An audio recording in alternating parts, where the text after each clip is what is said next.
Hello, Catherine Terpstra and Jeff. Terpstra, parents of the room. Thank you. Just thankful here. Grace, we want to welcome to our large tribe. You end up being number 28 and 29 in our family. 30 is on the way in February. And we were just counting up numbers for Hogany.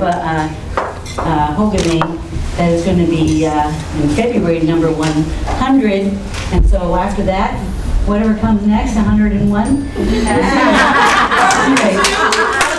I was dreaming last couple of nights ago, and I always say to Jeff, man, I should get up in the night and write it down, and I didn't. So I'm going to wing it and see if I can remember what I was dreaming about. But we first of all, Dad and I want to give you this gift. Life is like a journey. There's so many meandering trails, and it's really hard to stay on the right trail. And we hope that this will be your guidebook to guide you in the right path. And a couple of weeks ago, we had the honor and privilege of coming to this beautiful church, tucked in the middle of nowhere, and meeting the pastor, and meeting Grace's Oma and Opa. And we were just so blessed because as soon as we walked into the church, everybody was giving Grace a hug. And she had spent 10 years of her life here in this neck of the woods before she went to college in Grand Rapids, from what I understand. But as we heard stories and stories, we were just like, wow.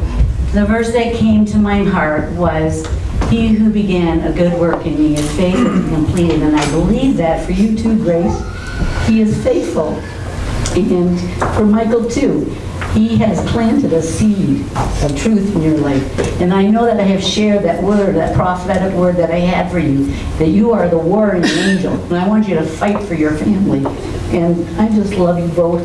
And I'm thankful that finally today we could just celebrate your marriage, and that you guys didn't hold off and wait till next year, and that we were able to, by God's mercy, somehow pull this off in a couple months or less. And I just think, Ben, thank you. I don't know where you are. Ben, you were just such a blessing to this family. And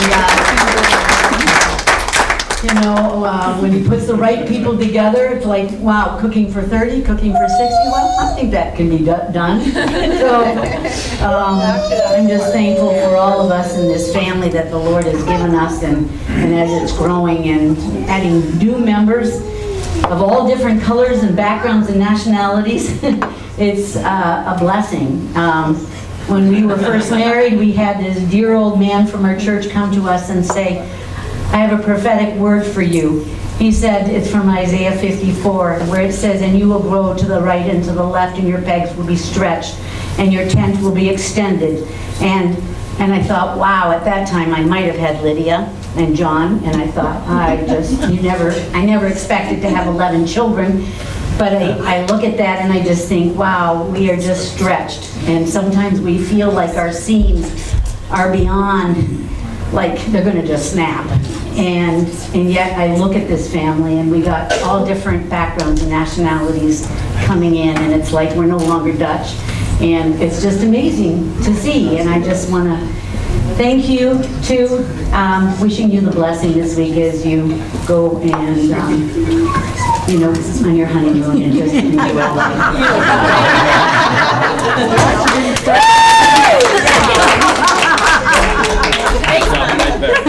All right, something really short. A few weeks ago, we were shooting video for one of my clients, and Grace and Evelyn and Michael were acting for us. And we had been on location for a couple days, and Grace had to leave a little bit earlier than everybody else. So we were just kind of standing in the hallway as she was saying goodbye.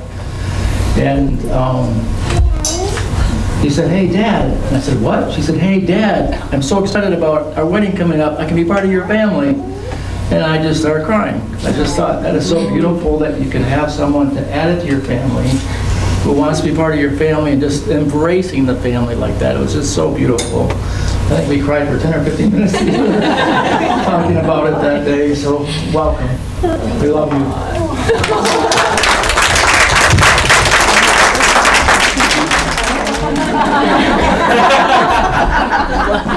Just say yes a lot, okay? Smile and wave. I'm going to take Grace back to quite a few years back, a long ways. We found that I didn't have 11 kids, but even just having 4, you don't get invited over many places because you're a troop, and people that only have 1 or 2 kids have no clue. They just don't. So we spent a lot of time as a family, and we would go to actually Pastor Van Arendock, was the former pastor of this church, and he had a cottage over on Lake Michigan that we would try to go to once a year, or we'd go camping. But we'd always do something with the kids by water because we love water. One year, my daughter, who is 30, was going through this materialistic stage. She was always going to have a big fancy car. It didn't matter what we had. You don't start at the bottom, you start at the top. We were driving to the lake, and my daughter Suzanne said, "Boy, you guys are terrible parents."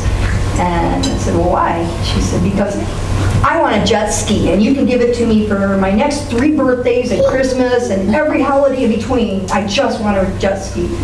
And before I could say anything, little Grace piped up in the back seat, "You have 2 parents that love you, and you have 2 brothers and a sister that love you, so you need to just shut up." And so, in the future, if she says she wants something really fancy, look at her and say, "You've got this, this, and this, and this, so just shut up." And don't worry about the drama, because it goes over fast. But Grace, you're a little girl. And you're not so little anymore, but I hope you do actually realize that I have a spare bedroom now that's got a king-size bed in it, and I've got a couch that pulls out, and I really want to see you guys. It's not that far, and I hear now you have weekends off. I also hear you work cement, and I am putting in the driveway. We'll go over that later.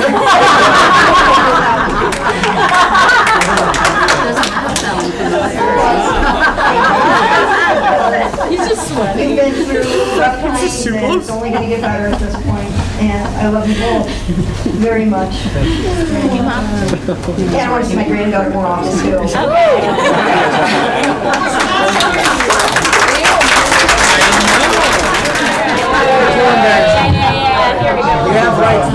I'm John. Mom's gonna have to help me with the age, but we were young, like 5 or 6. We were playing on the porch. I didn't even know where the story's going. Remember how old I was? I don't know. We had a screened-in porch. It was probably like 8 feet off the ground in the cement patio, and we were all playing. We'd play at the windows. We had a hoop there, and it was a lot of fun.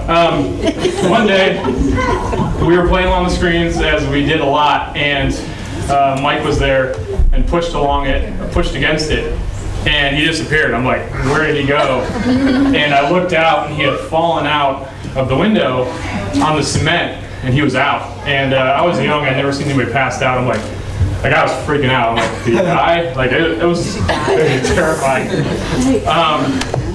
Hospital, the ambulance came, picked him up. Like, he went to the hospital. He just passed out. But yeah, anyway, God saved your life, and it was very terrifying as a kid. But that happened a lot. Like, we had a lot of, it doesn't end there. I remember going to the doctors because, it might not I have be the you. most stitches in the family. Yeah, God, they were sort of fighting with kitchen knives in the kitchen. And 11 times before you turned the light yeah, but I just, a lot of doctor's visits and hospital visits, but anyway, somehow we survived, and God has a purpose for you, because we survived a lot. But anyway, that was a memory I won't ever forget, but we had a lot of fun as kids. Cowboys and Indians, wood guns and sticks, and anyway, it was a fun childhood, and it's fun now. It's just exciting to see where you're going. But anyway, love you, man. Happy for you guys.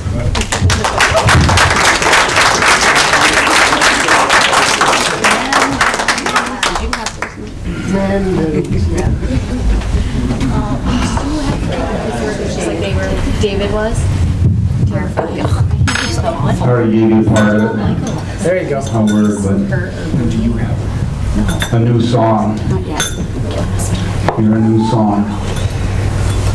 A song that's going to be sung in places where nobody else will sing.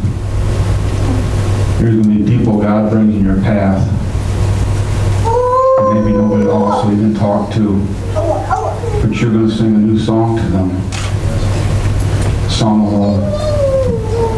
And that love will penetrate because you allow His love to flow through you. Because it's all about His love.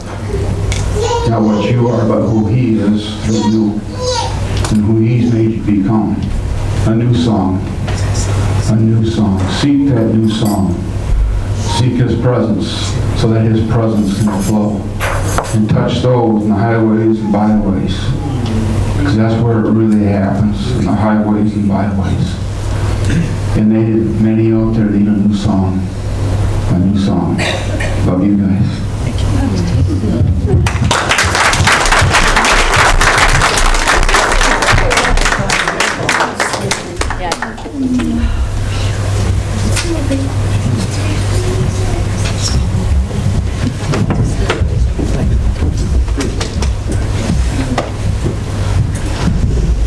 Here it comes. Wondering where you went. For those of you that don't recognize me, I used to have a long beard. That is gone now. I usually don't get a microphone. I just got the guitar and I just stand here and be quiet. But I just want to let you guys know, I love you very much. You both are great for each other. I can see it. It's great to witness it and be a part of it, be in the band, see you all the time. I feel very blessed. I don't really have much to say, but I did want to say that I love you guys and appreciate you guys having me.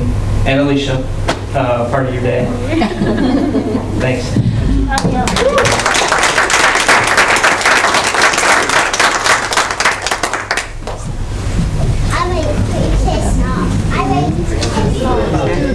Don't even make me Grace. Hey, Grace. All right, I'm Grace. Also Grace. Michael. Also Michael. She stole my name. But I love you guys so much, and I think it was just great. Evelyn was over like a month ago, and she was talking, and she's calling to my dad, and you guys look so much alike. It's crazy. She could easily be your daughter. But I just think it's awesome. You guys have your own little family and everything, and not only am I getting a sister, I'm getting a little niece, and she's so sweet, so I'm just excited for the future.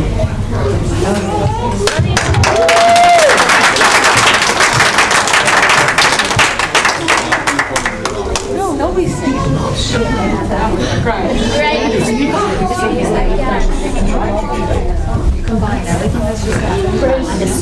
I got a poem for you guys. Oh. I just wrote it right now. Okay. I'm a poet, I'm published author. All right, Rudy.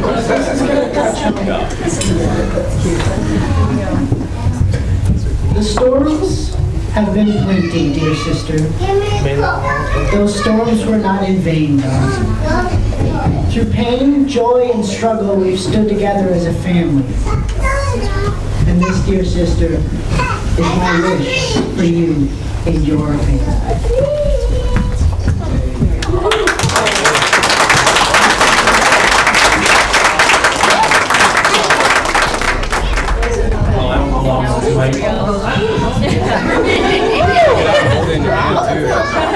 Anybody else need to say anything? We're just gonna close out, but just want to give the opportunity for anybody to say anything if they need to. All right, quiet crowd. I just want to say, guys, thanks for coming out. Just not. It's good. Take it out. Okay. Here we go. You know, like I know they said like me and my mom did a lot of stuff, but really, it was like a massive effort.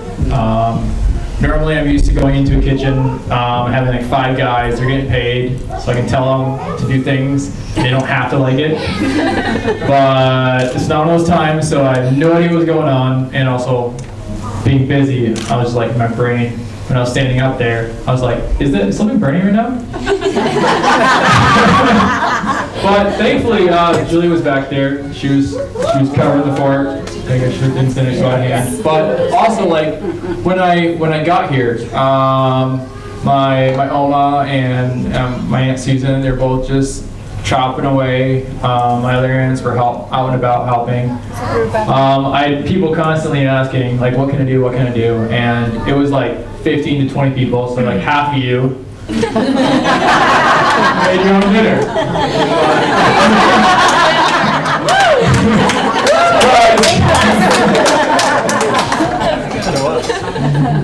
With that being said, guys, this is a really great community to be a part of. I'm glad you guys are part of it, and we're making this official. I don't know what's going on after this. You're more than welcome to grab a pot of flowers. If you're into that, they're mums. They last for about another month before they die. So, life is short, guys.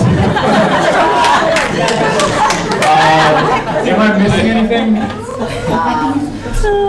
If you're able to at the end, you just go over there in the bins, and we'll clean up. And you guys need to give directions to Oklahoma. Is it raining out? It's been raining. It's been raining. Okay, what is our plan? Stay here, go there?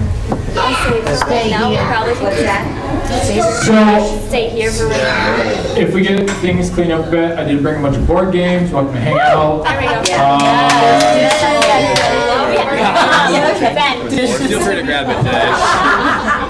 Till 9, so we got an hour and a half. So, you guys have one to go. Thank you guys all so much for coming out. It was a blast. Made memorable. Thank you.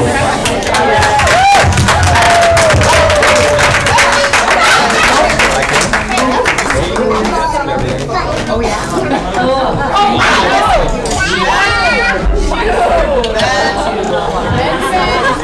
Not inside, it's not really I know what to do.